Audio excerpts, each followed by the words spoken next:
وَقُلْ جَاءَ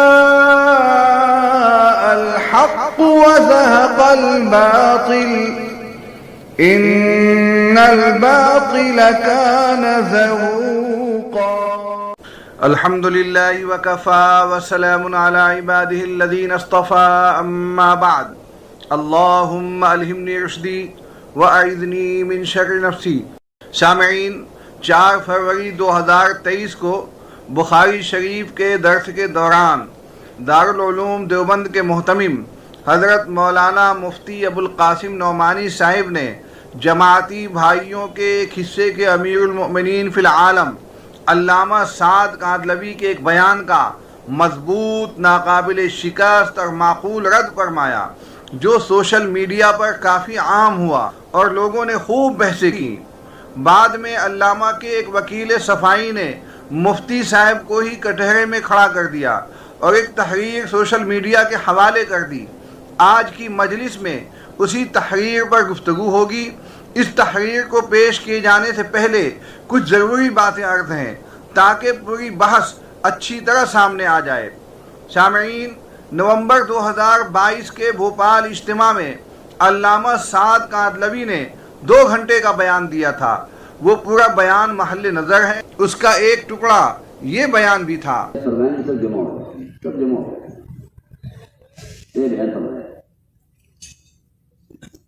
عرض کر رہا تھا کہ یہ ایک عادت بن گئی کہ سب سے پہلے تعلیم اور تعلم وہ ذاتی خرچ سے ہٹ گیا ہے، ذاتی کمائی سے۔ جب ذاتی کمائی سے ہٹ جائے گا تو پھر معلم متعلم دونوں کا مجاہدہ ناقص ہو جائے گا۔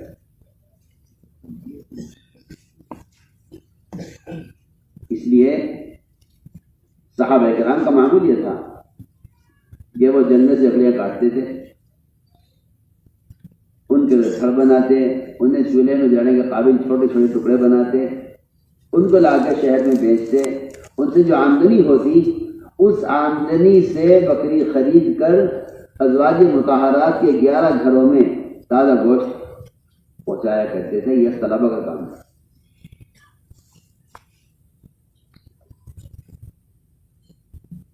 یہ طلبہ کا کام ہے۔ ہمارا ایک محلی ہے، ہمیں اس کے 11 گھروں میں گوشت پہنچانا ہے تازہ روزانہ۔ آپ اس اندازہ کیجیے، یہ طلبہ اپنی اخراجات کا بوجھ نہیں ڈالتے تھے مدرس پر، بلکہ مدرس کی 11 بیویوں کا بوجھ خود اٹھاتے تھے کہ ہم نے اس کو فارغ کیا ہے پڑھنے کے لیے، تو ہم اس کو فارغ کریں اس کی اپنی گھریلو ضروریات سے، ہم ان کو فارغ کریں۔ یہ تھا مزاج۔ تو میں نے ایک بات عرض کی ہے کہ کوئی چیز جب عادت بن جاتی ہے تو وہ ایک عادت اور ایک عذر، ایک معمول بن جاتا ہے، اس سے آدمی سیٹ کر سوچتا نہیں۔ سامعین، اس کے جواب میں حضرت مفتی صاحب نے جو کچھ فرمایا اسے دوبارہ سن لیجئے۔ فبعث الى نسائه فقلنا ما معنا الا الماء فقال 9 گھر تھے، 9 گھر کے اندر سوائے پانی کے کچھ نہیں تھا۔ جی فقال رسول اللہ صلی اللہ علیہ وسلم من يضم او يضيف هذا۔ ایک بات درمیان میں عرض کر دوں، مولانا سعد صاحب نے بھوپال میں تقریر کی ہے کہ دعوت اور تعلیم دونوں سنت کے راستے سے ہٹ گئے ہیں، اور مثال اور دعویٰ کیا کیا ہے کہ صحابہ کرام رضی اللہ تعالیٰ عنہ خود رسول اللہ صلی اللہ علیہ وسلم کے گھر کا انتظام کرتے تھے۔ یعنی طالب علم کی یہ ذمہ داری ہے کہ وہ استاد کی کفالت کرے۔ کہتے ہیں کہ صحابہ جنگل جاتے تھے، لکڑیاں کاٹ کے لاتے تھے، اس کو جلانے کے قابل بنا کر فروخت کرتے تھے، اور رسول اللہ صلی اللہ علیہ وسلم کے 9 گھروں کے اندر تازہ بکری کا گوشت روزانہ پہنچاتے تھے۔ یہ ہے یعنی بحیثیت استاذ کے کہ یہ شاگرد تھے اور استاذ کے گھر میں تازہ روزانہ بکری کا گوشت پہنچاتے تھے۔ اور ہم جو روایت پڑھ رہے ہیں اس میں کیا مل رہا ہے اس میں یہ حضرت عائشہ رضی اللہ عنہ فرماتی ہیں کہ ایک چاند نکلتا تھا، دوسرا چاند نکلتا تھا اور تیسرا چاند نکلتا تھا، اور رسول اللہ صلی اللہ علیہ وسلم گھروں میں آگ نہیں جلتی تھی۔ اور یہاں آ رہا ہے کہ 9 گھروں میں حضور صلی اللہ علیہ وسلم نے آدمی بھیجا ہے، اور سب جگہ سے جواب کیا آ رہا ہے؟ ما معنا الا الماء، ہمارے پاس پانی کے علاوہ کچھ نہیں ہے۔ یہ کیا حدیث کی تحریف نہیں ہے؟ یہ ازواج مطہرات کے بارے میں جو بات کہی جا رہی ہے صحابہ کے بارے میں کہ روزانہ ان کے یہاں بکری کا تازہ گوشت صحابہ کرام پہنچاتے تھے، اور آج طلبہ کو کھانا مطبخ سے دیا جا رہا ہے اور اساتذہ کو تنخواہ دی جا رہی ہے، لہذا تعلیم سنت کے راستے سے ہٹ گئی ہے۔ یہ کیا مذاق ہو رہا ہے؟ یہ جتنے مدارس چل رہے ہیں، جتنے اکابر نے مدارس قائم کیے ہیں، تعلیم گاہوں کا انتظام کیا ہے، اصحاب صفہ نہیں تھے جن کے لیے صحابہ کرام رضی اللہ تعالیٰ عنہ لا کے خنگور کے خوشے لٹکا دیا کرتے تھے، اور انگور اور کھجور کے خوشے لٹکا دیا کرتے تھے، اور ان کو اسی سے کھانا دیا جاتا تھا۔ وہ روایت نہیں آئی کہ رسول اللہ صلی اللہ علیہ وسلم مہمانوں کو حوالے کرتے تھے کہ بھئی اتنے کو کون کھلائے گا، جس کے گھر میں 2 آدمی کا کھانا اور تیسرے کو کھلائے، جس کے یہاں 4 وہ 5ویں کو کھلائے۔ صدیق اکبر اتنے آدمی کو لے کر گئے، فلاں اتنے آدمی کو لے کر گئے۔ اور حضور صلی اللہ علیہ وسلم کے ساتھ جو تعلق تھا صحابہ کرام کا، وہ صرف استادی و شاگردی کا تھا کہ اس کو اور صحابہ کرام رضی اللہ تعالیٰ عنہ خود پیٹ پر پتھر باندھتے تھے، رسول اللہ صلی اللہ علیہ وسلم بھی پیٹ پر پتھر باندھتے تھے، 2 باندھتے تھے۔ لہذا یہ کبھی اتفاق سے کوئی جزیہ پیش آ جائے اس کو دائمی معمول بنا کر پیش کرنا، یہ تو تحریف ہے کہ سنت کے راستے سے مدارس ہٹ گئے ہیں، نہ دعوت سنت کے راستے پر بچی، نہ تعلیم سنت کے راستے پر بچی ہے۔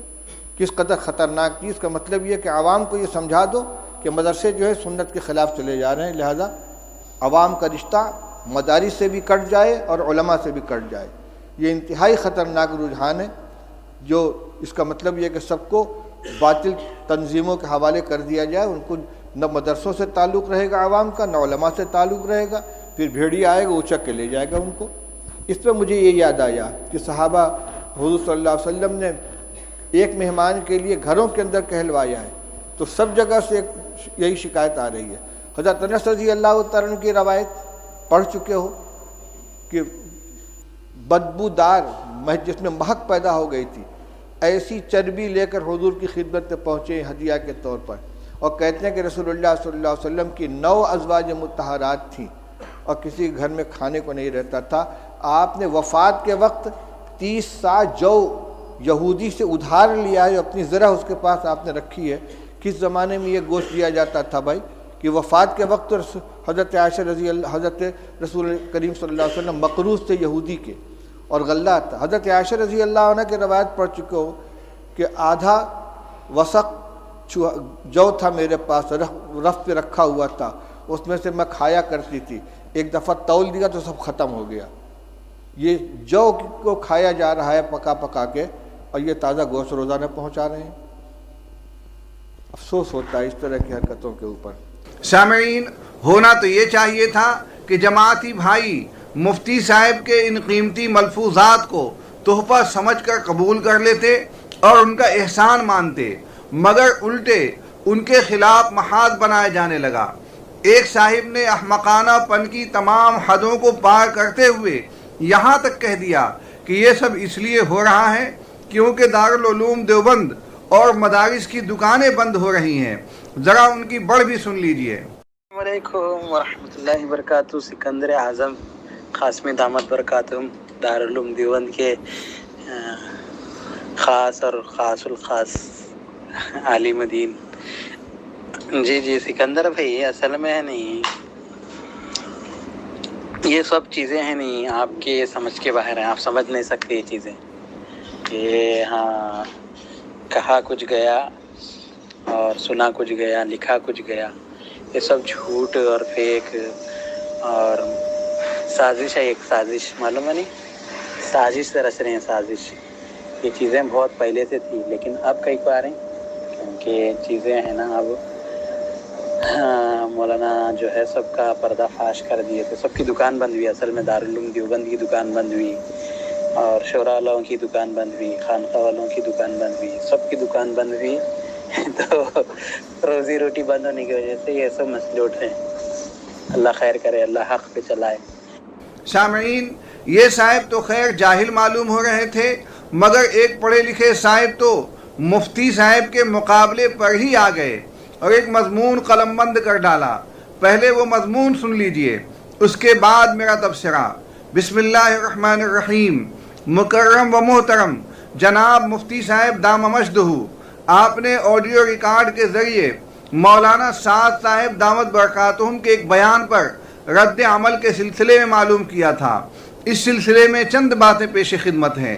نمبر 1، مفتی صاحب کی بات کا خلاصہ یہ نکلتا ہے کہ طلبہ و علماء کو اپنے ہاتھوں کی کمائی پر آمادہ کرنے کا نظریہ مولانا سعد صاحب کاندلوی کا ہے، جبکہ حقیقت یہ ہے کہ یہ نظریہ مولانا یوسف صاحب کاندلوی نور اللہ مرقدہ کا ہے، جس کو حضرت نے اپنی شرح آفاق کتاب حیات الصحابہ میں الجمع بین العلم والکسب کے عنوان سے ظاہر کیا ہے۔ نمبر 2، مفتی صاحب نے فقط فاقوں کی روایات کو بیان کر کے ان تمام روایات کو نظر انداز کر دیا جن میں وسعتوں کا تذکرہ ہے۔ گویا مفتی صاحب کا نظریہ یہ ہے کہ نبی پاک صلی اللہ علیہ وسلم کے گھرانے میں کبھی بھی گوشت وغیرہ نہیں ہوا، جبکہ علم حدیث سے واقف کاروں کے مطابق یہ ثابت ہے کہ نبی پاک صلی اللہ علیہ وسلم اور ان کے گھرانے نے گوشت بھی دیکھا اور تناول فرمایا ہے۔ نمبر 3، مولانا سعد صاحب دامت برکاتہم کے ذریعے بیان کردہ روایت کو حضرت مفتی صاحب نے اپنے درس میں نہیں دہرایا، جبکہ روایت حیات الصحابہ میں مسند ابی یعلا اور مسند احمد جو کہ حاشیے میں ہے کے حوالے سے مذکور ہے۔ چاہیے تو یہ تھا کہ ذکر کردہ روایت بیان کرنے کے بعد اس پر کلام کرتے تاکہ ترک روایت جو کہ مولانا سعد کاندلوی صاحب کا مستدل تھی لازم نہ آتا۔ نمبر 4، مفتی صاحب نے یہ بھی واضح نہیں کیا کہ طلبہ علماء کے لیے کسب بالید یعنی اپنے ہاتھوں کی کمائی کا شرعاً کیا حکم ہے۔ کیا مفتی صاحب اس کو شرعاً جائز ہی نہیں سمجھتے ہیں یا جائز تو سمجھتے ہیں لیکن مروج نظام میں اس کو قابو میں لانا مشکل سمجھتے ہیں، کیونکہ انبیاء و صحابہ بلکہ علماء کرام کا اپنے ہاتھوں کی کمائی کھانا شریعت کی کتابوں میں بالکل مصرح اور واضح ہے۔ تفصیل کے لیے کتب حدیث، شروحات حدیث کی کتابوں کے علاوہ مفتی شفیع صاحب رحمۃ اللہ علیہ کی معرف القرآن، مولانا حفظ الرحمان صاحب کی قصص القرآن، حضرت تھانوی رحمۃ اللہ علیہ کی بیان القرآن کے علاوہ دارالعلوم دیوبند کے سابق شیخ الحدیث مفتی سعید صاحب پالن پوری رحمہ اللہ کی سوشل میڈیا پر موجود ریکارڈنگ سے رجوع کیا جاتا تو بات واضح ہو جاتی۔ نمبر 5، مولانا سعد صاحب دامت برکاتہم نے مدارس کے مروجہ نظام کو بیکار نہیں بتایا، بلکہ اسی بیان میں مدارس کی ضرورت و اہمیت پر مستقل کلام فرمایا۔ پھر بھی مفتی صاحب دامہ مجدہ نے یہ معنی نکال لیے کہ مدارس کے مروجہ نظام سے امت مسلمہ کو بدگمان کر رہے ہیں۔ نمبر 6، اس لیے حضرت مولانا یوسف صاحب کاندلوی رحمہ اللہ کی کتاب حیات الصحابہ کا وہ اقتباس بھیج رہا ہوں جس کے مولانا سعد صاحب دامت برکاتہم ناقل ہیں، ملاحظہ فرمائیں تاکہ یہ امر واضح ہو جائے۔ نیز بیان القرآن کا وہ اقتباس ہی بھیج رہا ہوں جس میں حضرت نے انبیاء اور علماء کی اپنے ہاتھوں کی کمائی کو معیوب سمجھنے والوں کو متنبہ کیا ہے اور کمائی کی ترغیب بھی دی ہے۔ نمبر 7، محسوس ایسا ہوتا ہے کہ جو مولانا سعد صاحب دامت برکاتہم کہنا چاہتے ہیں اس کو صرف یہ سوچ کر رد کر دیا گیا کہ مولانا سعد صاحب دامت برکاتہم کا نظریہ ہے اور وہ بھی بے بنیاد ہے، جبکہ حقیقت امر اور مولانا کی مراد وہ تھی جو اوپر بیان کی گئی۔ متکلم کی مراد اور سامع کا اخذ مفہوم متضاد ہو گیا، ورنہ نفس کلام میں اشکال نہ رہ جاتا۔ واللہ اعلم بالصواب۔ 14 رجب بروز اتوار 1444 ہجری، 5 فروری 2023۔ سامعین، مضمون نگار نے اس کے ساتھ ہی مولانا یوسف کاندلوی کی حیات الصحابہ کی عبارت بھی نشر کی ہے، جس سے یہ بتانا مقصود ہے کہ یہ بات علامہ سعد کا نظریہ نہیں بلکہ مولانا یوسف کاندلوی کا ہے۔ اس مضمون میں نمبر وار کئی باتیں بیان کی گئی ہیں۔ میں چاہتا ہوں کہ جواب بھی انہی کی ترتیب سے پیش کیا جائے. کاش کے مضمون نگار مضمون میں اپنا نام بھی لکھ دیتے. جواب نمبر 1، طالب علموں کی کمائی اور استاذ کی خدمت کا مسئلہ چونکہ علامہ سعد کادلوی صاحب نے اٹھایا ہے اور ان کی اٹھائی ہوئی بات حیات الصحابہ میں اس طرح موجود نہیں جس طرح علامہ سعد نے بیان کی ہے، اس لیے مفتی صاحب نے علامہ سعد کا ہی نام لیا، فلا اعتراض. جواب نمبر 2، مفتی صاحب کا یہ نظریہ ہرگز نہیں ہے کہ حضور صلی اللہ علیہ وسلم اور ان کے گھرانے نے کبھی گوشت نہیں کھایا. ان کا یہ خیال کیسے ہو سکتا ہے جبکہ احادیث کے ذخیرے ثابت کرتے ہیں کہ آپ صلی اللہ علیہ وسلم نے متعدد حلال جانوروں کے گوشت کھائے ہیں. بھائی وہ کئی دہائیوں سے حدیث کی کتابیں پڑھا رہے ہیں، احادیث پر ان سے زیادہ نظر کس کی ہوگی؟ ہمارے نبی صلی اللہ علیہ وسلم کو کون کون سا گوشت پسند تھا، یہ سب ذخیرہ احادیث میں تفصیل سے موجود ہے. مفتی صاحب کے کہنے کا خلاصہ صرف یہ ہے کہ حضور صلی اللہ علیہ وسلم اور آپ کا گھرانہ عام طور پر فاقے سے رہتا تھا. کبھی کبھار گوشت بھی دستیاب ہو گیا یا کسی صحابی نے دعوت کر دی تو کھا لیا، لیکن یہ معمول نہیں تھا، معمول تو فاقے کا تھا. جبکہ علامہ سعد کے بیان سے معلوم ہوتا ہے کہ صفہ والے صحابہ روزانہ ہی حضور صلی اللہ علیہ وسلم کی تمام ازواج مطہرات کے گھر تازہ گوشت پہنچاتے تھے. یہی تحریف ہے. جواب نمبر 3، مسند ابو یعلا کی حدیث سے علامہ سعد کا موقف ثابت نہیں ہوتا.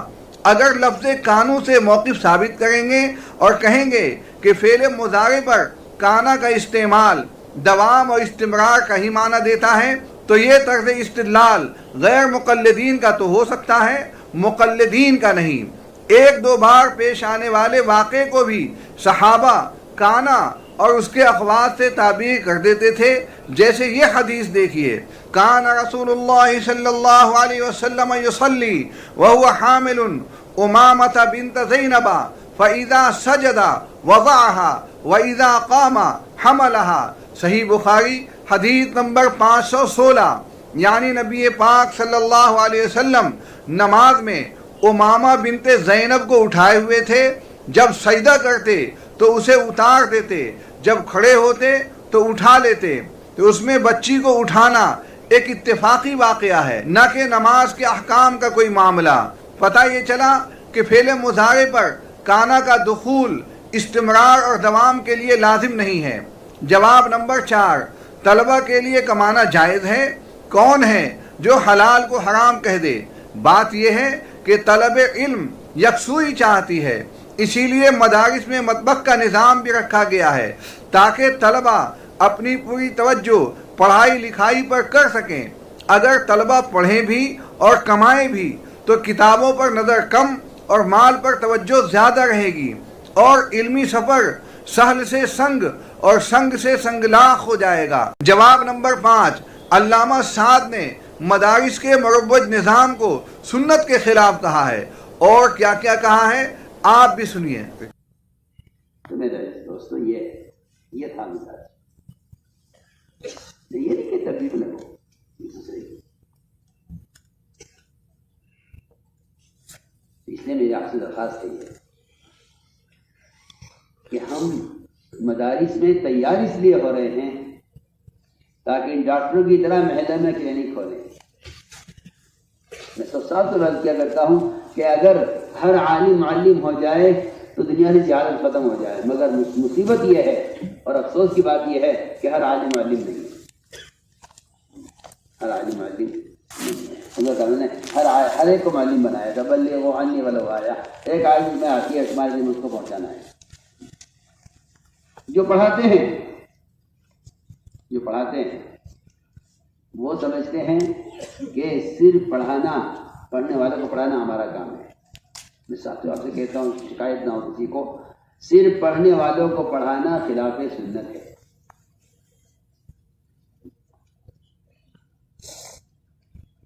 آپ علماء انبیاء کے وارث ہیں.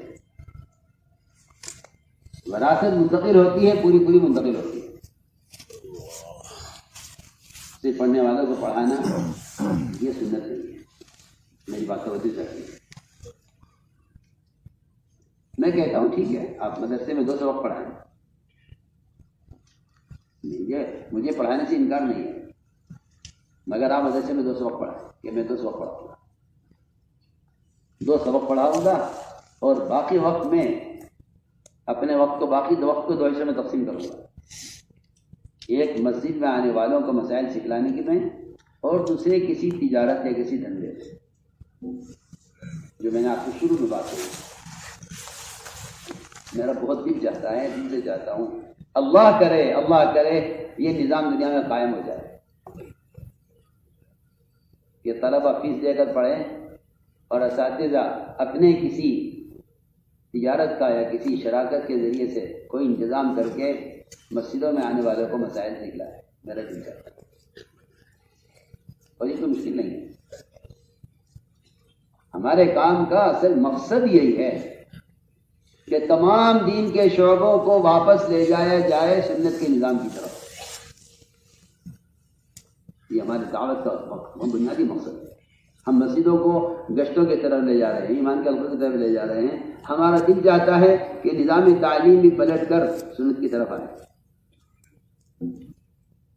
جی ہاں، یہ بات سب کے ذہن میں رہے کہ اس سے کسی نظام سے تقابل ہرگز نہیں ہے، لیکن اس سنت کا احیاء مقصود ہے،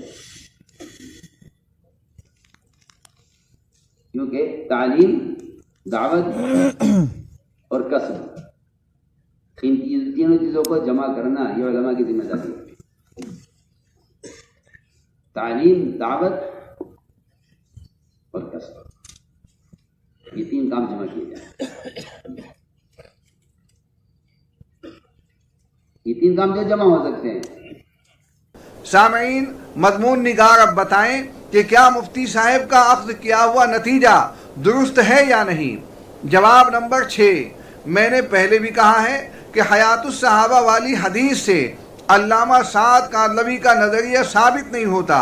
رہی بیان القرآن کی یہ بات کہ انبیاء علیہم السلام اور صحابہ اپنے ہاتھوں سے کماتے تھے، اس کا کوئی بھی منکر نہیں، لہذا مفتی صاحب پر کوئی اشکال نہیں، مگر یہاں مضمون نگار سے میں یہ سوال ضرور کروں گا کہ جناب حیات الصحابہ کا دوسرا والا واقعہ آپ نے کیوں بھیجا؟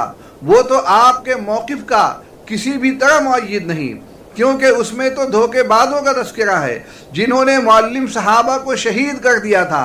اس واقعے سے کیسے استدلال کیا جا سکتا ہے؟ دوسرا سوال یہ بھی لے ہی لیجئے کہ علامہ سعد کاندلوی نے اپنے بیان میں کہا ہے کہ صفہ کے صحابہ حضور صلی اللہ علیہ وسلم کی 11 بیویوں کے گھر تازہ گوشت پہنچاتے تھے۔ سوال یہ ہے کہ کیا ہمارے نبی کی 11 بیویاں بیک وقت موجود تھیں؟ اگر تھیں تو ثبوت چاہیے۔ تیسرا سوال اسی سے مربوط ہے، اور وہ یہ کہ حیات الصحابہ والی حدیث میں حضور صلی اللہ علیہ وسلم کے حجروں کا تذکرہ ہے، یعنی صفہ والے صحابہ حضور صلی اللہ علیہ وسلم کے حجروں کے ساتھ گوشت لٹکا دیتے تھے، اس میں حضور علیہ السلام کی ازواج مطہرات کا تذکرہ نہیں ہے۔ جواب نمبر 7، نظریہ بھی علامہ سعد ہی کا ہے اور مفتی صاحب نے بھی انہی کا رد کیا ہے۔ مفتی صاحب نے کچھ غلط نہیں سمجھا، جو بات علامہ سعد نے کہی ہے رد اسی کا کیا گیا ہے۔ آپ لقمان کو حکمت سکھلانے اور آفتاب کو چراغ دکھانے کی فضول کوشش کر رہے ہیں۔ سامعین، علامہ سعد نے کہا ہے کہ دور نبوت کے طلبہ اپنے اخراجات کا بوجھ دوسروں پر نہیں ڈالتے تھے، بلکہ خود ہی کماتے اور حضور صلی اللہ علیہ وسلم کو بکریوں کا تازہ گوشت پہنچاتے تھے۔ اب ذرا اس حدیث کو دیکھیے، کیا وہ ان کے اس موقف کی تائید کرتی ہے؟ سیدنا ابو ہریرہ رضی اللہ تعالیٰ عنہ کہتے ہیں، دخلت مع رسول اللہ صلی اللہ علیہ وسلم فوجد لبنا فی قدح فقال اباہر الحق اہل الصفۃ فادعهم الی فقال فاتیتهم فدعوتهم فاقبلوا فاستاذنوا فاذن لهم فدخلوا۔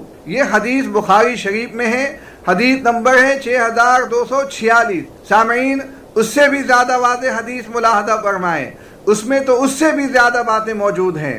یہی حضرت ابو ہریرہ کہتے ہیں کہ نبی پاک صلی اللہ علیہ وسلم میرے پاس سے گزرے اور آواز دی، اے بلی والے، میں نے کہا لبیک یا رسول اللہ. آپ نے فرمایا کہ صفہ والوں کے پاس جاؤ اور انہیں بلا لاؤ. فرمایا کہ اہل صفہ اسلام کے مہمان ہیں، وہ نہ کسی کے گھر پناہ ڈھونڈتے ہیں، نہ کسی کے مال میں اور نہ کسی کے پاس. جب نبی پاک صلی اللہ علیہ وسلم کے پاس صدقہ آتا تو اسے نبی کریم صلی اللہ علیہ وسلم انہی کے پاس بھیج دیتے اور خود اس میں سے کچھ نہ رکھتے. البتہ جب آپ کے پاس تحفہ آتا تو انہیں بلوا بھیجتے اور خود بھی اس میں سے کچھ کھاتے اور انہیں بھی شریک کرتے. یہ حدیث حلیت الاولیاء میں موجود ہے، جلد نمبر 1 صفحہ نمبر 415، اور یہ حدیث صحیح ہے، متفق علیہ ہے. اس کے علاوہ یہ حدیث امام بخاری نے اپنی صحیح میں نقل کی ہے. علامہ ابن عساکر نے تاریخ دمشق میں اسے لیا ہے. سامعین، اس حدیث میں صاف ہے کہ صفہ والے صحابہ انتہائی غریب تھے اور مستحق صدقہ تھے. جن کی خود یہ پوزیشن ہو وہ حضور صلی اللہ علیہ وسلم اور ان کی ازواج مطہرات کے لیے روزانہ تازہ گوشت کیسے پہنچا سکتے تھے. یہ حدیث تو یہاں بھی مختصر ہے، تفصیل کے لیے یہ پوری حدیث سنیے. ایک دن حضرت ابو ہریرہ رضی اللہ تعالیٰ عنہ بھوک سے نڈھال ہو کر راستے میں بیٹھ گئے. حضرت ابو بکر صدیق رضی اللہ تعالیٰ عنہ سامنے سے گزرے تو ان سے انہوں نے قرآن کی ایک آیت کو دریافت کیا. مقصد یہ تھا کہ شاید وہ مجھے اپنے گھر لے جا کر کچھ کھلائیں گے، مگر انہوں نے راستہ چلتے ہوئے آیت بتا دی اور چلے گئے. پھر حضرت عمر رضی اللہ تعالیٰ عنہ اس راستے سے نکلے، ان سے بھی انہوں نے ایک آیت کا مطلب پوچھا. غرض وہی تھی کہ وہ کچھ کھلا دیں گے، مگر وہ بھی آیت کا مطلب بتا کر چل دیے. اس کے بعد حضور صلی اللہ علیہ وسلم تشریف لائے اور حضرت ابو ہریرہ رضی اللہ تعالیٰ عنہ کے چہرے کو دیکھ کر اپنی خداداد بصیرت سے جان لیا کہ یہ بھوکے ہیں. آپ صلی اللہ علیہ وسلم نے انہیں پکارا، انہوں نے جواب دیا اور ساتھ ہو لیے. جب آپ کاشان نبوت میں پہنچے تو گھر میں دودھ سے بھرا ہوا ایک پیالہ دیکھا. گھر والوں نے آپ کو اس شخص کا نام بتلایا جس نے دودھ کا یہ ہدیہ بھیجا تھا. آپ صلی اللہ علیہ وسلم نے حضرت ابو ہریرہ کو حکم دیا کہ جاؤ اور تمام اصحاب صفہ کو بلا لاؤ. حضرت ابو ہریرہ رضی اللہ تعالیٰ عنہ اپنے دل میں سوچنے لگے کہ ایک ہی پیالہ تو دودھ ہے، اس دودھ کا سب سے زیادہ حقدار تو میں تھا. اگر مجھے مل جاتا تو مجھ کو بھوک کی تکلیف سے کچھ راحت مل جاتی. اب دیکھیے اصحاب صفہ کے آ جانے کے بعد بھلا اس میں سے کچھ مجھے ملتا ہے یا نہیں. ان کے دل میں یہی خیالات چکر لگا رہے تھے، مگر اللہ عز و جل اور رسول اللہ صلی اللہ علیہ وسلم کی اطاعت سے کوئی چارہ نہیں تھا. لہذا وہ اصحاب صفہ کو بلا کر لے گئے. یہ سب لوگ اپنی اپنی جگہ ایک قطار میں بیٹھ گئے. پھر آپ صلی اللہ علیہ وسلم نے حضرت ابو ہریرہ رضی اللہ تعالیٰ عنہ کو حکم دیا کہ تم خود ہی ان سب لوگوں کو دودھ پلاؤ. چنانچہ انہوں نے سب کو پلانا شروع کر دیا. جب سب کے سب شکم سیر ہو گئے تو آپ صلی اللہ علیہ وسلم نے اپنے دست رحمت میں یہ پیالہ لے لیا اور حضرت ابو ہریرہ رضی اللہ تعالیٰ عنہ کی طرف دیکھ کر مسکرائے اور فرمایا کہ اب صرف ہم اور تم باقی رہ گئے ہیں، آؤ بیٹھو اور تم پینا شروع کر دو. انہوں نے پیٹ بھر دودھ پی کر پیالہ رکھنا چاہا تو آپ صلی اللہ علیہ وسلم نے فرمایا اور پیو. چنانچہ انہوں نے پھر پیا، لیکن آپ صلی اللہ علیہ وسلم بار بار فرماتے رہے اور پیو اور پیو، یہاں تک کہ حضرت ابو ہریرہ رضی اللہ تعالیٰ عنہ نے عرض کیا، یا رسول اللہ صلی اللہ علیہ وسلم، مجھے اس ذات کی قسم ہے جس نے آپ کو حق کے ساتھ بھیجا ہے کہ اب میرے پیٹ میں بالکل ہی گنجائش نہیں رہی. اس کے بعد حضور صلی اللہ علیہ وسلم نے پیالہ اپنے ہاتھ میں لے لیا اور جتنا دودھ بچ گیا تھا آپ صلی اللہ علیہ وسلم بسم اللہ پڑھ کے پی گئے. یہ حدیث بخاری جلد ثانی صفحہ نمبر 955 سے صفحہ نمبر 956 تک موجود ہے. سامعین، صفہ والے صحابہ کتنے غریب اور نادار تھے اس کا اندازہ لگانا ہو تو یہ حدیث بھی سن لیجئے. یہی حضرت ابو ہریرہ رضی اللہ تعالیٰ عنہ کہتے ہیں کہ میں نے 70 اصحاب صفہ کو دیکھا کہ ان کے پاس چادر تک نہ تھی، صرف تہبند تھا یا صرف کمبل، وہ اس کو اپنے پورے جسم پر لپیٹ لیا کرتے تھے. یہ حدیث بھی بخاری شریف میں ہے، حدیث نمبر ہے 423. صحابہ صفہ کی مفلسی کا تذکرہ امام ترمذی نے بھی نقل کیا ہے۔ فضالہ ابن عبید رضی اللہ تعالیٰ عنہ کہتے ہیں کہ نبی پاک صلی اللہ علیہ وسلم جب لوگوں کو نماز پڑھاتے تو سب میں کھڑے بہت سے لوگ بھوک کی شدت کی وجہ سے گر پڑتے تھے۔ یہ لوگ اصحاب صفہ تھے، یہاں تک کہ اعراب یعنی دیہاتی لوگ کہتے کہ یہ سب پاگل اور مجنوں ہیں۔ پھر نبی پاک صلی اللہ علیہ وسلم جب نماز سے فارغ ہوتے تو ان کی طرف متوجہ ہوتے اور فرماتے اگر تم لوگوں کو اللہ کے نزدیک اپنا مرتبہ معلوم ہو جائے تو تم اس سے کہیں زیادہ فقر و فاقہ اور حاجت کو پسند کرتے۔ فضالہ رضی اللہ تعالیٰ عنہ کہتے ہیں کہ میں اس وقت نبی کریم صلی اللہ علیہ وسلم کے ساتھ تھا۔ امام ترمذی کہتے ہیں ھذا حدیث صحیح، یعنی یہ حدیث اعلیٰ درجے کی ہے۔ سامعین، اصحاب صفہ کی پاکہ مستی ہی کا اثر تھا کہ پیغمبر اسلام نے اپنی لاڈلی بیٹی کی پریشانی کو بھی نظر انداز فرما دیا۔ بخاری شریف کی روایت ہے کہ حضرت سیدہ فاطمہ کو گھر کے کاموں میں ہاتھ بٹانے کے لیے ایک خادمہ کی ضرورت تھی۔ وہ اپنے والد گرامی کی خدمت میں حاضر ہوئیں اور عرض کیا ابو جان مجھے ایک خادمہ کی ضرورت ہے، مجھے معلوم ہوا ہے کہ کچھ قیدی آپ کے پاس لائے گئے ہیں، اگر ان میں سے ایک کو مجھے عنایت فرما دیں۔ آپ صلی اللہ علیہ وسلم نے ارشاد فرمایا بیٹی خدا کی قسم میں تمہیں نہیں دے پاؤں گا، کیا میں اہل صفہ کو بھوکا رہنے دوں، ان پر خرچ نہ کروں؟ میں ان غلاموں کو بیچ کر ان کی قیمت اہل صفہ پر خرچ کروں گا۔ یہ حدیث بھی بخاری شریف میں ہے، حدیث نمبر ہے 353۔ سامعین، جب صفہ کے طلبہ اتنے مفلوق الحال اور تنگ دست تھے تو وہ حضور صلی اللہ علیہ وسلم کی خدمت کیسے کرتے؟ بلکہ روایات سے تو یہ ثابت ہوا کہ النبی الہاشمی فداہ ابی و امی ہی ان کے خورد و نوش کا انتظام کرتے تھے۔ لہذا علامہ سعد کا یہ مفروضہ ٹوٹ گیا کہ جب استاد اپنا وقت شاگرد کو دے رہا ہے تو شاگرد کو بھی چاہیے کہ استاد اور اپنے اخراجات کا بوجھ اپنے اوپر ڈالے۔ خلاصہ یہ کہ علامہ سعد کاندلوی کے بیان کا رد حضرت مفتی صاحب نے جس طرح کیا ہے بالکل درست ہے۔